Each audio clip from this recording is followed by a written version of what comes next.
بەناوی خۆی گەورە میهرەبان بەپێی یاسای ژمارە 3 ئەنجومەنی پارێزگاکان ساڵی 2009 کە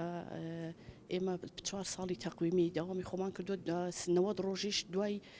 4 ساڵەکە بڵین لە 23 نۆ ئێمە کاتی یاساییمە تەواو بووە. پێش ئەوەی کاتەکەمان تەواو بێ لەلایەن دەستەی سەرۆکاتی ئەنجومەنی پارێزگار نووسرا و ئاراستەی ئەنجومەنی وەزیران کرایە بۆ ئەوەی کە بەڕاستی چارە نووسێک بۆ ئەنجومەنی پارێزگاکاندا بنرن بە تایبەت کە بەپێی بارودۆخی هەنووکێی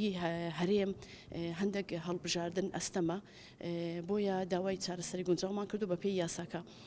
لەگەڵ ئەوەشدا ئێمە بەپێی یاسایەکی عورفی بەردەوامان بەکارەکانی خۆمان داوە بە داچوون دەکەین و هەتا کۆبوونەوات و ئیشەکانمان ڕانەگرتووە بە شێوەیە کە ڕۆژانە ئێمە گوێگری هاوڵاتی و بەدواداچوون بە سەردام و دەستگاکانی کە لە سنووری ئیشکردنی ئێمەدابێ ئەنجام دەدەین. بڕیارەکانمان بە شێوەیەکە کە لە دەروەوەی یاساکە نەبێ بە شێوەیە بێ کە